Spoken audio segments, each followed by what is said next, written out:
তো সারিকা দেবী, জানতে পারলে কিছু? সবকিছু। তাহলে বলে ফেলো, দেরি করে আর। ভাই, আমিও তো আছি। আচ্ছা, তাহলে আপনি শুরু করে দিন। আমিও শুরু করব। হ্যাঁ নিশ্চয়ই। হ্যাঁ, গুড। তবে এবার দেখো, এটা তো তোমরা তখন জেনেই গেছো যে এই মেয়েটাকে গলা টিপে মারা হয়েছে। এর গলার চিহ্নটা দেখে তো তোমরা বুঝতেই পেরেছো, তাই না? হ্যাঁ ডক্টর, আমরা জানি একে গলা টিপেই খুন করা হয়েছে। হ্যাঁ হ্যাঁ, ওর মৃত্যু গলা টেপার জন্যই হয়েছে। আর গলা কোনো বেল্ট দিয়ে টেপা হয়েছিল। সেটা কি করে জানা গেল? দেখো, এর গলার ওপর যে চিহ্নটা রয়েছে সেটা তো এইরকম চওড়া। আর মন দিয়ে দেখো, কোথাও কোথাও গাঢ় আছে আর কোথাও কোথাও হালকা। আর যদি কোনো দড়ির মতো কিছু দিয়ে করা হতো তাহলে এই চিহ্ন এত চওড়া হতো না, এই বেল্টের মতো। আর পুরো গলাটাতে একই ধরনের হতো, কোথাও হালকা আর কোথাও গভীর, এরকম নয়। এক্সিলেন্ট!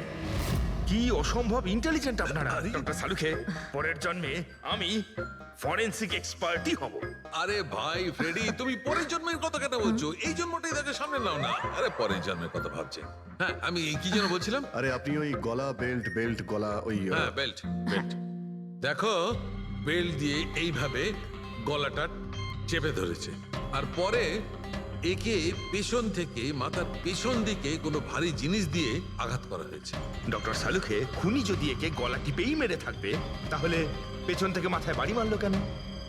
আরে ভাই, খুনি চাইনি যে যে কোনো ভাবেই হোক মেয়েটা যেন বেঁচে না যায়। কখন মারা গিয়েছিল? রাতে 12টা থেকে 2টোর মধ্যে। রাত 12টা থেকে 2টো? এত রাতে এই মেয়েটা কি করছিল? স্যার, হতে পারে যে এ কোনো কল সেন্টারে কাজ করে, নাইট শিফটে। তাছাড়াও এর আইডেন্টিটি তো আমরা জানতে পারিনি। না না, এরকম মনে হচ্ছে না যে ও কল সেন্টার থেকে আসছিল। মেয়েটার জামা কাপড় দেখে মনে হচ্ছে হয়তো কোনো পার্টির থেকে আসছিল। আর বাড়ি ফেরার ঠিক সময় ঠিক, সারিকা একদম ঠিক কথা বলছে। এ কোনো পার্টিতেই গেছিল, কারণ এর পেট থেকে আমরা মেক্সিকান ফুডের পার্টিকেলস পেয়েছি আর কফি। মেক্সিকান খাবার? হ্যাঁ, এসব আমি দেখাচ্ছি, এসব। এই দেখো, এইগুলো আমরা টেস্ট করেছি আর এর দ্বারাই জানতে পেরেছি ওই যে ফুড ছিল সেটা মেক্সিকান ফুড ছিল। কি কি খেয়ে থাকতে পারে এই মেয়েটা? অ্যাভোকাডো, টমেটো, পেঁয়াজ, চিপস।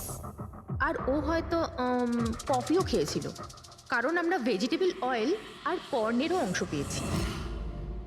আর একটা সবচেয়ে বড় কথা, এর খাবারের মধ্যে আমরা নাইট্রোজেনের ট্রেসেসও পেয়েছি। অদ্ভুত ব্যাপার, খাবারে নাইট্রোজেন! হ্যাঁ ফ্রেডি, আজকাল ট্রেনটাই এইরকম পড়েছে। সবাই আজকাল এই ধরনের সায়েন্টিফিক খাবারই খাচ্ছে। হ্যাঁ, তো এই মেয়েটা এমন একটা রেস্টুরেন্টে খাবার খেয়েছিল যেখানে সায়েন্টিফিক ভাবে মেক্সিকান খাবার বানানো হয়, যা শরীরের পক্ষে খুবই ভালো। এমন রেস্টুরেন্ট তো শহরে খুব বেশি থাকার কথা নয়।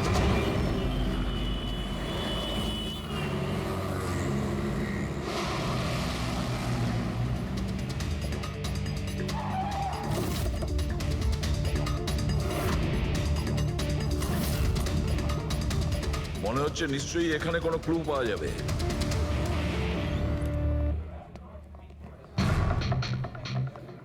আসুন স্যার, এখানে বসুন।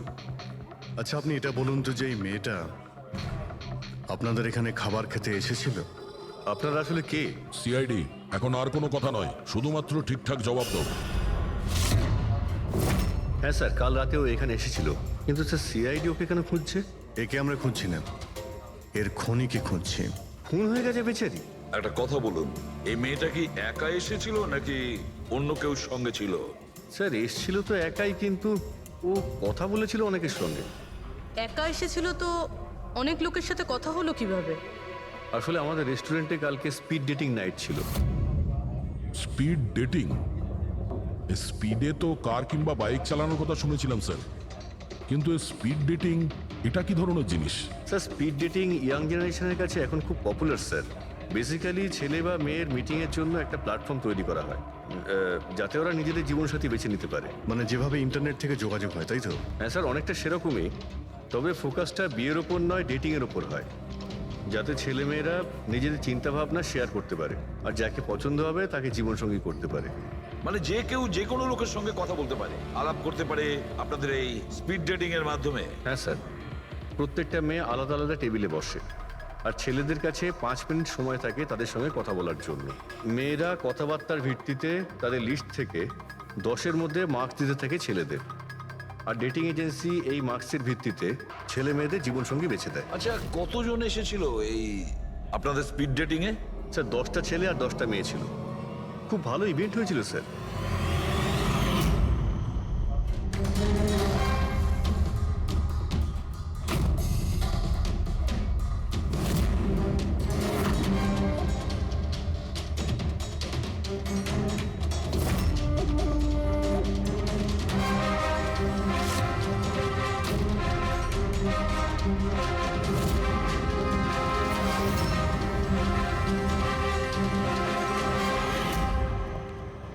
আর শুনুন, এই মেয়েটার সঙ্গে যত লোক এই আপনাদের স্পিড ডেটিং ফেয়ারে এসেছিল সবার ডিটেলস চাই আমাদের। রাইট স্যার, আসুন।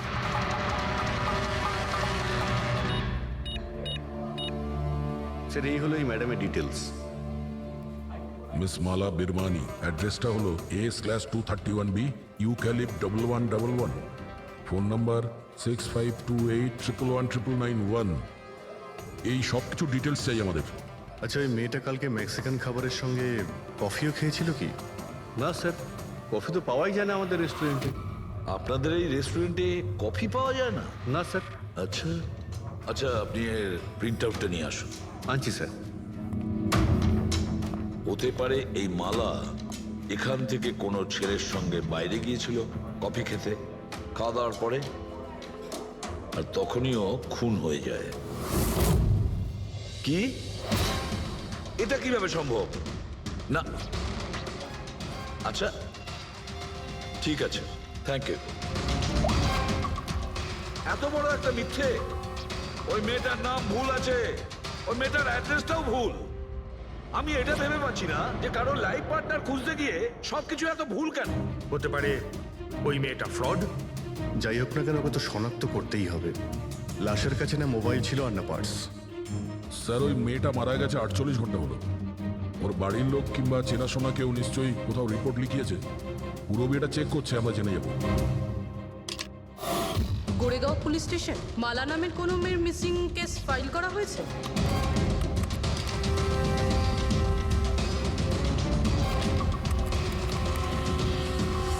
আচ্ছা, গ্রেট, থ্যাঙ্কস। আপনি আমাকে কমপ্লেনের ফাইল পাঠাতে পারবেন? আর হ্যাঁ, প্লিজ আপনি ওর পরিবারকে কিছু জানাবেন না।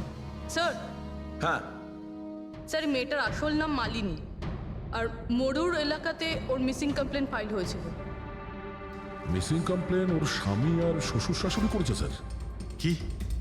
একজন বিবাহিত মহিলা, সে স্পিড ডেটিংয়ে? সেটাই তো। আর সেটাও আবার কোনো নকল নাম দিয়ে। হ্যাঁ বলুন। সিআইডি।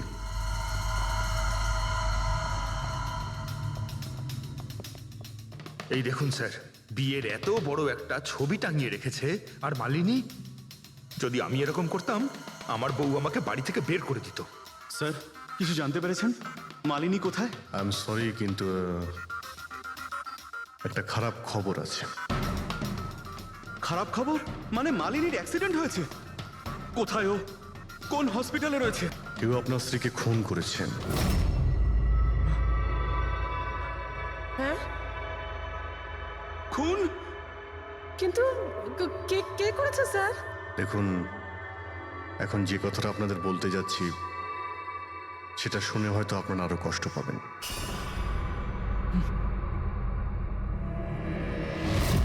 Speed dating? সেটা আবার কি স্যার? এটা এমন একটা প্রোগ্রাম যেখানে ছেলে মেয়েদের দেখা হয় তাদের জীবন সঙ্গী বেছে নেওয়ার জন্য।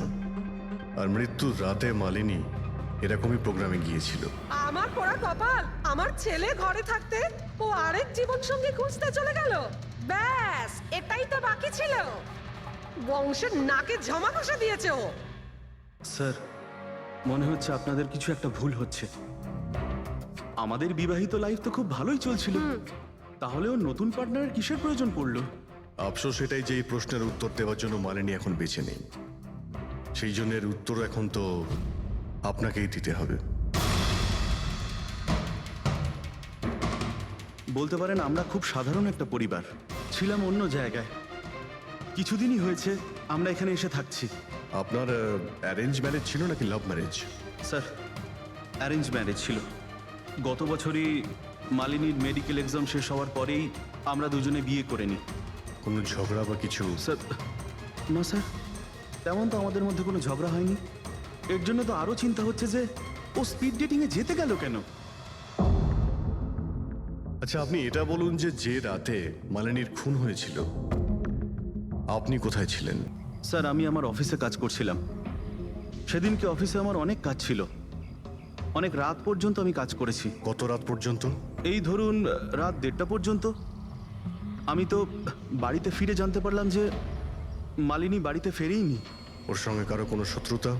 না স্যার, কোনো শত্রুতা তো ছিল না। স্যার, আমার মনে হচ্ছে ওর গয়না লুট করার জন্য কেউ হয়তো এরকম। না, গয়না লুট করার জন্য খুন হয়নি, কারণ ওর ডায়মন্ড রিং আর দামি গাড়ি সবকিছুই ঠিকঠাক ছিল। তাহলে ওকে নিশ্চয়ই ওই স্পিড ডেটিং এর লোকই মেরে থাকবে। আমি তো আগে থেকেই জানতাম যে ওই মেয়েটা মোটেই ঠিক নয়। ঠিক নয় মানে? ও তো বাড়িতে পাই রাখতো না। ওর পায়ে ওই যে কি যেন বলে, হুইল ছিল, হুইল। রাত দিন দেখো বাড়ির বাইরেই টোটো করে বেড়াচ্ছে, আর যে কোনো অচেনা লোকের সঙ্গে বকবক করছে। আমরা যদি কখনো ওকে কিছু বলতে যাই, তেড়া উত্তর দিত। একটু চুপ করো তো মা। আরে চুপ করবো কি রে, আমাকে বলতে দে তুই। আর ও যতক্ষণ বাড়িতে থাকতো একটা কুটো মেরে দেখতো না। যখনই দেখো তখনই ল্যাপটপ আর ক্যামেরার মধ্যে ডুবে থাকতো। ল্যাপটপ আর ক্যামেরা, ওগুলো আমরা দেখতে পারি?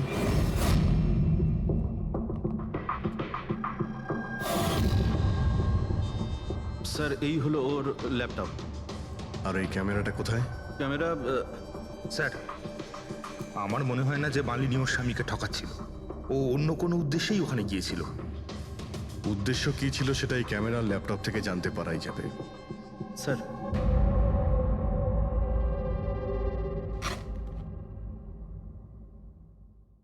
ক্যামেরা কোথায়? ব্যাগ তো খালি।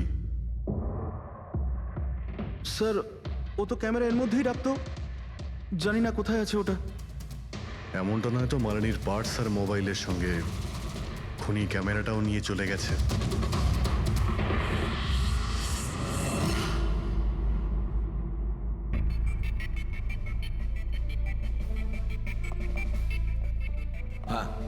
স্যার, এই স্পিড ডেটিং এর কনসেপ্টটা তো বেশ ভালো, কিন্তু যদি সাবধান না থাকা হয় তো খুবই ক্ষতি হতে পারে।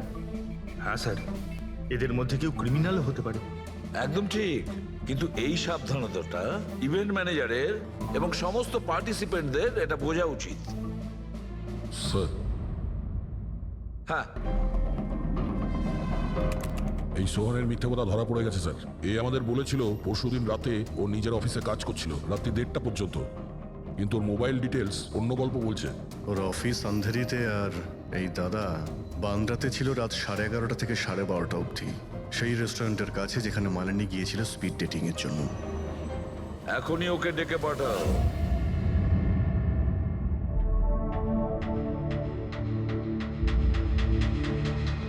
স্যার, আপনাদের মনে হয় কোথাও ভুল হচ্ছে। আর আমি আমার স্ত্রীকে কেন খুন করতে যাব? মাননী যখন মিথ্যে কথা কেন বললে? রাত 1:30টার সময় অফিসে ছিলে কি? স্যার, আমি তো স্যার, সত্যি এটাই যে তুমি মালিনীকে ওই রেস্টুরেন্টে দেখেছিলে ওই ছেলেদের সঙ্গে কথা বলতে। তুমি রাগে উন্মাদ হয়ে যাও আর সেই জন্য তুমি ওকে খুন করো।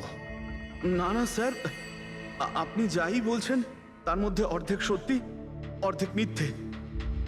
হ্যাঁ, আমি সেদিন রেস্টুরেন্টে গিয়েছিলাম, আমি ওখানে মালিনীকে দেখেছিও, কিন্তু কিন্তু আমি ওকে মারিনি স্যার। আর আর আপনাদেরকে আমি মিথ্যে কথা বলেছিলাম কারণ আপনারা যেন আমাকে না সন্দেহ করেন। তুমি মালিনীকে মারোনি, তাই তো? ঠিক আছে। আচ্ছা, 1 মিনিটের জন্য ভেবে নিলাম যে তুমি সত্যি কথা বলছো, যে তুমি মালিনীকে খুন করনি, কিন্তু সেই কথাটা বোঝাও আমাকে। এটা বলো, তুমি আগে থেকেই কি করে জানতে যে মালিনী ওই রাতে ব্যান্ড্রার ওই রেস্টুরেন্টে স্পিড ডেটিং ইভেন্টে পার্টিসিপেট করতে যাচ্ছে? স্যার, মালিনী কয়েকদিন ধরে কেমন ধরনের ব্যবহার করছিল জানো? না রাত না দিন যখনই মন চাইতো বাড়ি থেকে বাইরে বেরিয়ে যেত। যখনই আমি এই ব্যাপারে ওর সাথে কথা বলতে যেতাম তো তো তো অজুহাত দেওয়া শুরু করতো। তারপরে সেদিন রাতে আমার বন্ধুর মারফত আমি জানতে পারি যে ও ব্যান্ড্রার একটা রেস্টুরেন্টে বসে আছে।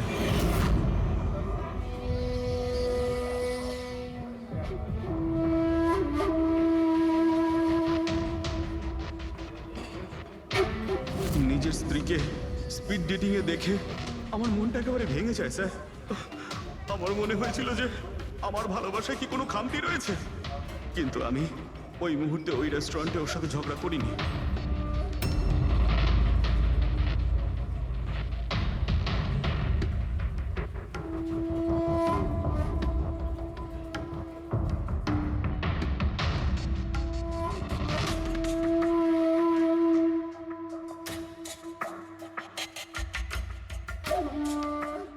আর যখনই ও বাইরে চলে এসেছিল আমি কিছু বলার আগেই ও অটো অটো ধরে তাড়াতাড়ি চলে যায়।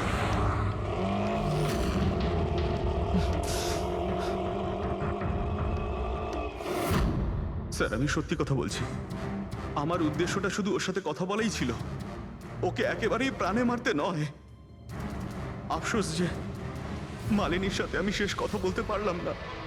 এখন এই রহস্য সারা জীবন রহস্য হয়েই থেকে যাবে যে ও আমার সাথে প্রতারণা করলো কেন। ও তোমার সঙ্গে প্রতারণা কেন করলো? ঠিক আছে,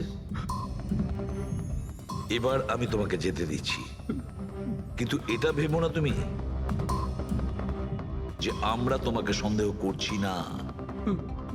সেটা তো ততক্ষণই থাকবে যতক্ষণ না তুমি নির্দোষ প্রমাণিত হচ্ছ। বুঝেছো তুমি?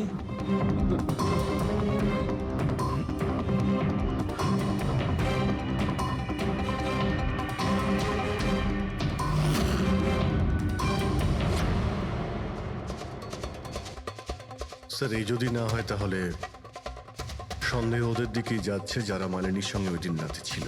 রবি, কিছু জানতে পারলে? স্যার ওই দিন রাত্রে মালিনী 6 জন লোকের সাথে কথা বলেছিল। সুনীল, আরজে, হেমন্ত, গৌরব, ময়ূক আর প্রতীশ। একটা কাজ করি আমরা, ওই 6 জনকে রেস্টুরেন্টে ডাকো, ভালো করে জিজ্ঞাসাবাদ করতে হবে। খুনি নিশ্চয় স্যার এই কেসটা তাড়াতাড়ি সলভ করুন না, আমাদের রেস্টুরেন্টের খুব বদনাম হচ্ছে। একটা নিরীহ মেয়ে খুন হয়েছে, হ্যাঁ, আর তুমি তোমার রেস্টুরেন্টের নাম নিয়ে পড়ে আছো। শুধু নিজের ব্যাপারে তুমি ভাবছো, একটু সমাজের ব্যাপারেও ভেবে দেখো। হ্যাঁ স্যার, হ্যাঁ, স্যার সবাইকে আধ ঘন্টার গ্যাপে গ্যাপে ডেকেছি। ঠিক আছে, গুড। একটা কথা ঠিক করে বলো, যখন এখানে ইভেন্ট চলছিল তখন তুমি এখানেই ছিলে তো? হ্যাঁ স্যার। তাহলে যদি এদের মধ্যে কেউ আমাদের কাছে মিথ্যে কথা বলে, কোনো কিছু লুকোনোর চেষ্টা করে, তাহলে সঙ্গে সঙ্গে আমাদের বলে দেবে, কেমন? ঠিক আছে স্যার। স্যার মেয়েটা সুন্দরী ছিল, কিন্তু ততটাই বোরিং। ওর প্রতিটা কথা আমার মাথার উপর থেকে বাউন্স করে চলে গেছে। স্যার ও তো আমার সাথে বেশি কথাও বলেনি। হতে পারে যে আমাকে দেখে ও লজ্জা পেয়েছিল, বা আমাকে ওর আদৌ পছন্দ হয়নি। স্যার ও আমার সঙ্গে ছিল আবার ছিলও না। ছিল অথচ ছিল না মানে? স্যার অ্যাকচুয়ালি ও কথা তো আমার সঙ্গেই বলছিল, কিন্তু ওর মন অন্যদিকে ছিল, বারবার অন্য কাউকে দেখছিল। স্যার আমার মনে হয় ও আমার এবং আপনাদের সবার সময় নষ্ট করছে। ওর লাইফ পার্টনার বেছে নেওয়ায় কোনো ইন্টারেস্টই ছিল না স্যার। তার থেকেও বড় কথা স্যার, ওর মন অন্য কোথাওই ছিল। স্যার আমার তো ওকে খুবই পছন্দ হয়েছিল, কিন্তু মনে হয় ওর আমাকে পছন্দ হয়নি। ওর মনে হয় আরেকজনকে পছন্দ হয়েছিল, যার সাথে ও খুব হেসে হেসে কথা বলছিল। সে কে? গৌরব।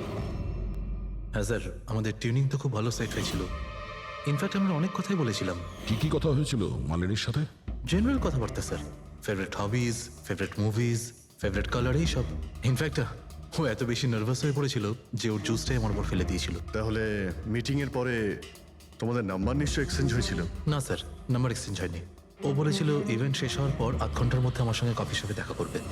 এর পেট থেকে আমরা মেক্সিকান ফুডের পার্টিকেলস পেয়েছি আর কফি। আচ্ছা, তার মানে গৌরব তুমি ওর সঙ্গে কফি শপে দেখা করো ইভেন্টের পরে? কোথায় স্যার, 2 ঘন্টা ওয়েট করেছিলাম কফি শপে, ও আসেইনি। সত্যি বলছো? স্যার মিথ্যে কেন বলবো?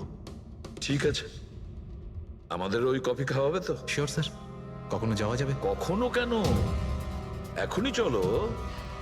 যাই। বলুন স্যার, কোন কফি নেবেন? তবে এখানকার cold coffee with vanilla ice cream বেশ ফেমাস, আপনি বলে সেটা অর্ডার করতে পারি। আমার জন্য একটা cold coffee with ice cream. Coffee toffee তো খাওয়া হবে, আগে এটা বলো যে তোমরা ওই দিনকে ঠিক কোন জায়গাতে বসেছিলে?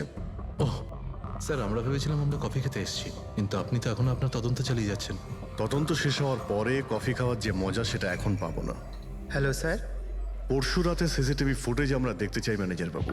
সরি, কিন্তু সিসিটিভি ক্যামেরা তো 1 মাস ধরে আউট অফ ওয়ার্কিং। আর ঠিকও করেননি। স্যার, বিজনেস একেবারে জিরো, ক্যাফেতে অলরেডি লোকসানই হচ্ছে। আমি ভাবলাম যে এর মধ্যে আবার নতুন করে আলাদা এক্সট্রা ফালতু খরচা করে কি লাভ। আচ্ছা, আপনি এই ছবিটা দেখুন। এই মেয়েটা কি এসেছিল পরশু রাতে? স্যার এক্স্যাক্টলি আমার ঠিক মনে তো পড়ছে না।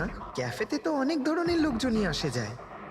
অনেক ধরনের লোকজনই এখানে আসে, তাও ক্যাফে চলছে না বলছেন? স্যার? আচ্ছা, এনার পরশু দিনের বিল আছে নিশ্চয়ই, দেখাবেন আপনি? হ্যাঁ স্যার।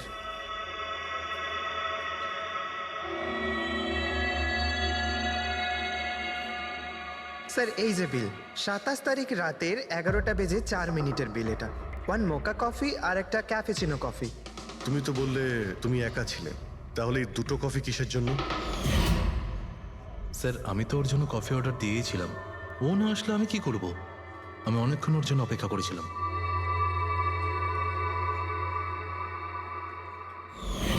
স্যার এবার তো খান আমার সঙ্গে কফি। খাবো, নিশ্চয়ই খাবো, কিন্তু কেসটা শেষ হওয়ার পর। ঠিক আছে স্যার, তাহলে আমি যাই এখন। তুমি যেতে পারো। Thank you very much. Most welcome. Sir, এই কেসটা তো আমার মাথার কল কবজা পুরো ঢিলা করে দিয়েছে। যদি মালিনী এখানে কফি নাই খেয়ে থাকে, তাহলে খেলো কোথায়?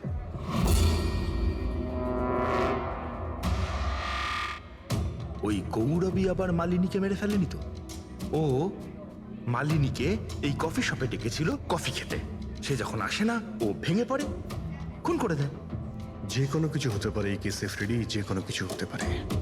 স্বামীও মারতে পারে, ওই ছেলেদের মধ্যে কেউ হতে পারে, বা কোনো তৃতীয় পার্টি। মনে আছে তোর ক্যামেরাটা উধাও? এমন কেউ যার ওই ক্যামেরাতে কোনো ছবি নিয়ে প্রবলেম আছে।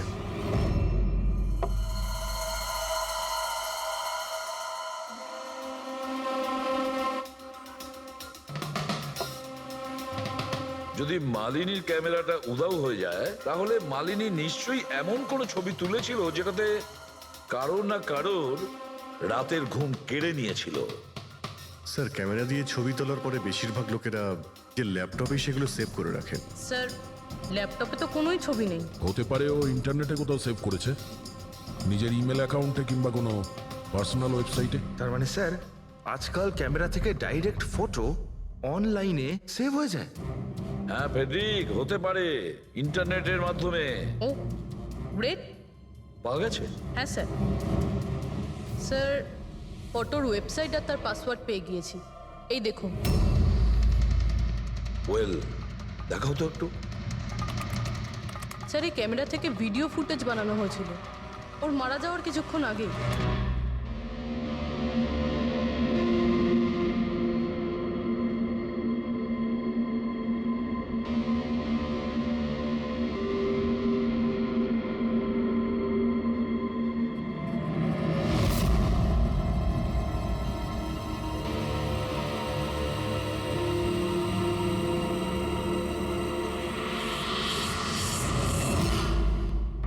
এই ফুটেজের জন্যই মালিনীর খুন হয়নি তো?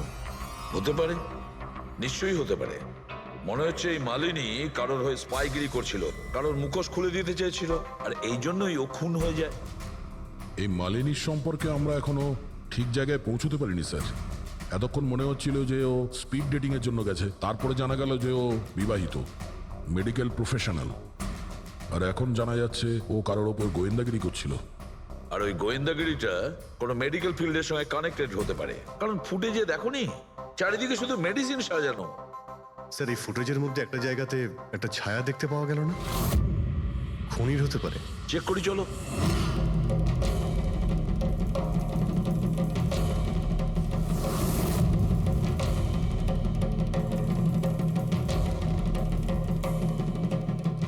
এর মধ্যে যে ডেটগুলো দেখতে পাচ্ছি এ তো এক্সপায়ার হয়ে গেছে। ওষুধগুলোর সঙ্গে অ্যাসিটনও রেখেছে। অ্যাসিটোন? স্যার এই কেমিক্যাল দিয়ে তো ওরা ওষুধের উপর পুরনো এক্সপায়ারি ডেট উঠিয়ে দিয়ে নতুন ডেট দিতে পারে। আর সেটা ওরা বাজারে ছাড়তে পারে বিক্রির জন্য। কয়েকটা টাকার জন্য মানুষের জীবন নিয়ে এত বড় খেলা খেলছে। এটার খোঁজ নিতেই মালিনী ওখানে গিয়েছিল। হ্যাঁ স্যার, ওই খুনি মালিনীর ক্যামেরাটা তো চুরি করে নিয়েছিল, কিন্তু এটা জানতো না যে মালিনী মরার আগে পুরো ফুটেজটা ওয়েবসাইটে দিয়ে দিয়েছিল।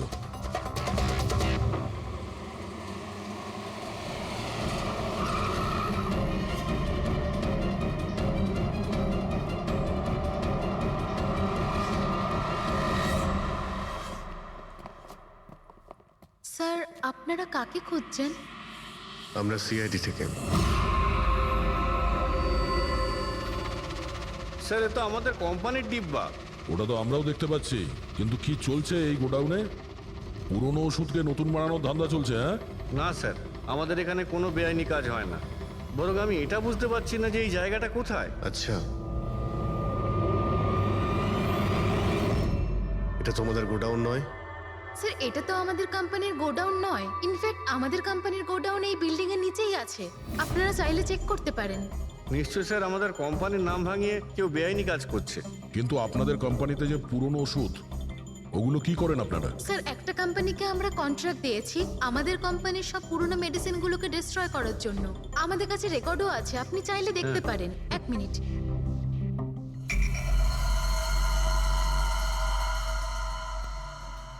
স্যার এই দেখুন, এখানে কোম্পানির সমস্ত রেকর্ড মেনশন করা আছে। তো এদের কাছে তোমাদের কোম্পানির নতুন বক্সগুলো এলো কি করে? তার মানে পুরো ধান্দাটাই পুরনো ওষুধ নষ্ট করার কোম্পানিতে চলছে। কোম্পানির নাম হলো BTI medical waste management company. এই কোম্পানিতে কার সঙ্গে কথাবার্তা হয় আপনাদের? স্যার মিস্টার গৌরব কুমার। গৌরব কুমার? এই গৌরব কুমার? স্যার ইনি মিস্টার গৌরব কুমার। হ্যাঁ স্যার, এই। কিন্তু আপনাদের কাছে এনার ফটো কিভাবে এলো? অনেক বড় ফ্যান আমি এর। দরজা সব লক চেঞ্জ হয়েছে কিনা? হ্যাঁ স্যার, এই নিন। তাড়াতাড়ি সবাই কাজ করো, অনেক কাজ পেন্ডিং রয়েছে। গো। কি ব্যাপার গৌরব, খুব রেগে আছো মনে হচ্ছে? স্যার আপনারা এখানে? আমাকে ডাকতে পারতেন। ভাবলাম বারবার তোমায় কেন কষ্ট দেব, আমরাই চলে আসি। স্যার এবারে আপনাদের কফি না খাইয়ে ছাড়ছি না। আচ্ছা, কখনো জেলের কফি খেয়েছো? জেলের কফি? হ্যাঁ, অভ্যেস করে নাও, কারণ বাকি জীবনটা তোমার ওখানেই কাটতে চলেছে। স্যার আপনারা এখনো আমাকে সন্দেহ করেন? সন্দেহ করবো না তো কি করব, হ্যাঁ? ফিগল্যাক্সি কোম্পানির পুরনো ওষুধগুলোকে নতুন করার ব্যবসা করছো তুমি। আপনি কি বলছেন স্যার? তোমার কোম্পানির গোডাউন দেখতে হবে আমাকে, চলো দেখাও। স্যার আমার কোম্পানির গোডাউনের চাবি হারিয়ে গেছিল, এই দেখুন এই মাত্র ডুপ্লিকেট বানিয়ে আনলাম। আপনারা চাইলে আমার স্টাফেদের জিজ্ঞেস করুন। চাবি হারিয়ে গেছে? হ্যাঁ স্যার। এইভাবে কি করে হারিয়ে যেতে পারে? হ্যাঁ জানি না স্যার, অ্যাকচুয়ালি ওই দিন যখন আমি স্পিড ডেটিং এ গেছিলাম তখন আমার কাছে চাবিটা ছিল। তারপর হারিয়ে গেল। যখন তুমি স্পিড ডেটিং এর জন্য গিয়েছিলে তখন চাবিটা নিজের সঙ্গে নিয়ে গিয়েছিলে? অ্যাকচুয়ালি স্যার এই চাবিটা সবসময় আমি সঙ্গে রাখি। ফার্স্ট টাইম হলো এটা যে চাবি হারিয়ে গেল। এই মালিনী কি তাহলে চাবি চুরি করেছিল, তারপর ওখান থেকে সোজা বেরিয়ে এই গোডাউনে আসে ভিডিও করার জন্য? গৌরব তুমি বলছিলে কি মালিনী তোমার উপরে জুস ফেলে দিয়েছিল, কি এক্স্যাক্টলি কি হয়েছিল? স্যার অ্যাকচুয়ালি সেই রাতে হেই হাই। হাই, এর আগে আপনার কতগুলো গার্লফ্রেন্ড ছিল? গার্লফ্রেন্ড তো ছিল, ওর নাম ছিল খুশি। আচ্ছা, ব্যাপারটা এগুলো না কেন? অ্যাকচুয়ালি ওকে কেউ সিরিয়াসলি নিতই না, যখনই কাঁদতো সবাই বলতে এ তো খুশিতে কাঁদছে। আরে আপনার সেন্স অফ হিউমার তো আরে আই এম সরি আপনার শার্ট ইটস ওকে, দোষটা আমারই। তারপরে চলে গেল। হয়তো চাবিটা সেই সময়ই হারিয়ে যায়।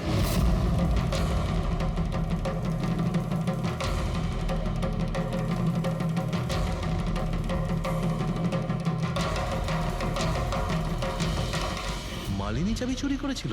হ্যাঁ, এখানে এসে তোমার বিরুদ্ধেও প্রমাণ জোগাড় করেছিল, সেই জন্য তুমি ওকে মেরে দিয়েছো। স্যার এসব মিথ্যে। স্যার ওই দিন রেস্টুরেন্টের পর ওর সঙ্গে দেখাই হয়নি। চলো এই গোডাউনটা দেখাও যার চাবিটা হারিয়ে গেছিল।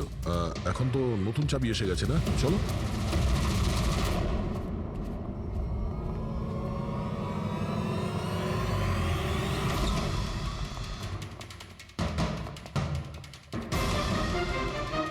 স্যার, এটা তো সেই জায়গাটাই যার ফুটেজ মালিনী শুট করেছিল।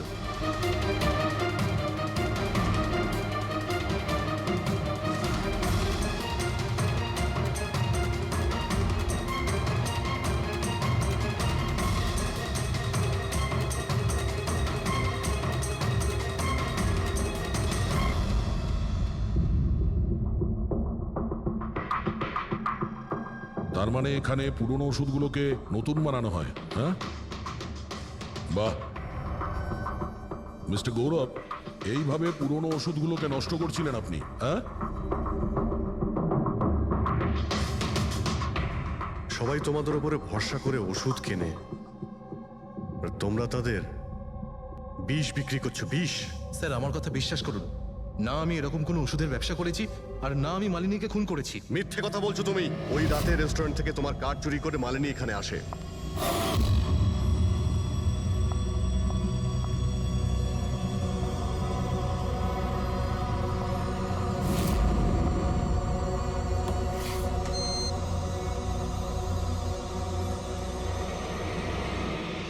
ও এখানে সেই ফুটেজ শুট করে।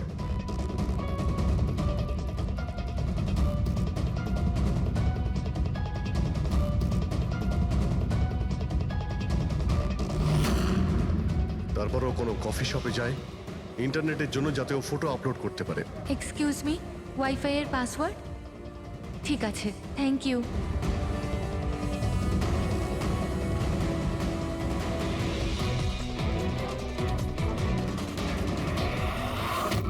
আর যেই ও কফি শপ থেকে বাইরে বেরিয়েছিল তুমি ওকে ফলো করেছো, আর যেই সুযোগ পেয়েছো অমনি ওকে মেরে দিয়েছো, হ্যাঁ? আর ওর লাশটাকে সমুদ্রে ফেলে দিয়েছো। স্যার সেই রাতে আমি গোডাউনে আসিনি। আমার কথায় বিশ্বাস নেই তো? ঠিক আছে, ওয়াচম্যানকে জিজ্ঞেস করুন। ওই ফুটেজে একটা ছায়া দেখতে পেয়েছি, কে ছিল সে?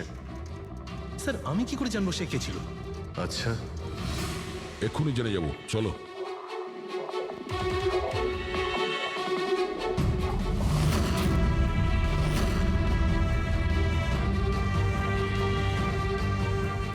একটা কথা বলো, এই তোমাদের মালিক এই পরশু রাতে এখানে এসেছিল? না স্যার, এই সাহেব তো আসেননি সেদিন রাতে। আচ্ছা, এই মহিলা এসেছিল?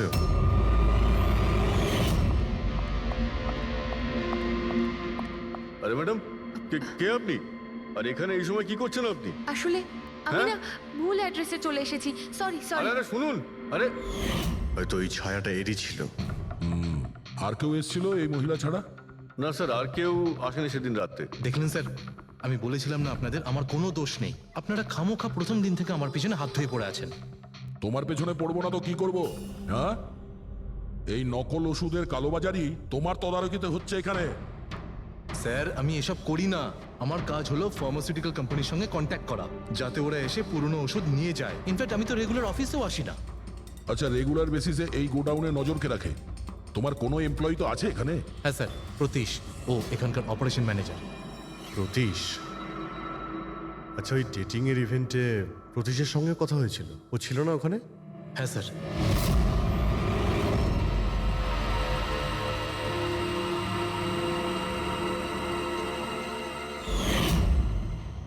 আচ্ছা, এরকম নয় তো যে ওই প্রতীশ মালিনীকে দেখে নিয়েছে চাবি চুরি করতে আর ওকে ফলো করেছে?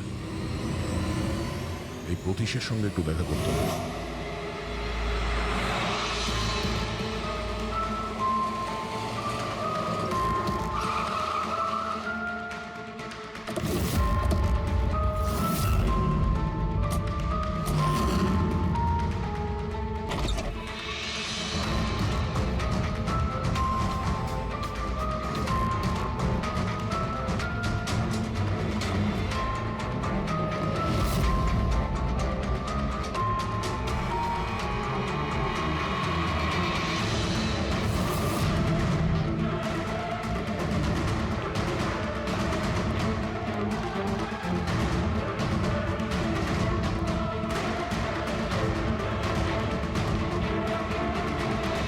স্যার এই ভাঙা মোবাইল, ক্যামেরা আর পার্সটা পেলাম।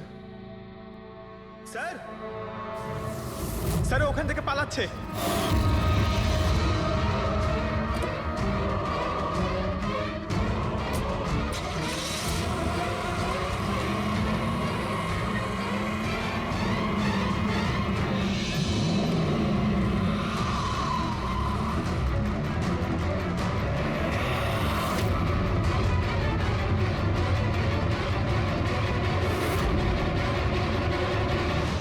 দেখো, মিথ্যে কথা বলে আর কোনো লাভ নেই। সিআইডি সবকিছু জানতে পেরে গেছে। স্যার ভুল করে ফেলেছি আমি। মালিনী সিবিটি হসপিটালে কাজ করত, ওষুধ রিয়াক্ট করা বন্ধ করে দিয়েছে। তখন দেখে কিছু পেশেন্টস মারাও যায়। তারপর ওর মাথায় জেদ চাপলো যে ও জেনেই ছাড়বে যে ওষুধ কাজ কেন করছে না, এর পেছনে কে আছে। মালিনী সন্দেহ হয়েছিল তোমার ওপরে আর তোমার কোম্পানির ওপরে, সেই কারণে ও গোয়েন্দাগিরি করতে ওখানে চলো স্পিড ডেটিং এ পৌঁছেছিল, যেখানে তুমি আর এই গৌরব যাচ্ছিল। হ্যাঁ স্যার, কিন্তু আমি কি করতাম? আমি বাধ্য ছিলাম স্যার, অসহায় ছিলাম। আমার একটা অন্যায় লুকোনোর জন্য আমি আর একটা অন্যায় করলাম। মেরে ফেলেছি মালিনীকে, আমি মেরে দিয়েছি ওকে আমি।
মোবাইল আর পার্স কেন চুরি করেছিলেন?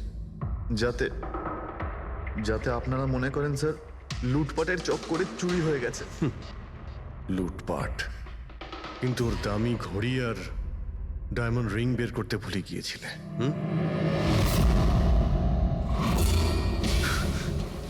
তুই আমার স্ত্রীকে খুন করেছিস, আজ তোকেই আমি মেরে ফেলে দেবো। ছাড়বই না আমি তোকে কিছুতে। ওকে শাস্তি আইন দেবে, ও অবশ্যই মারা যাবে, কিন্তু তোমার হাতে নয়, ফাঁসির দড়িতে ঝুলে।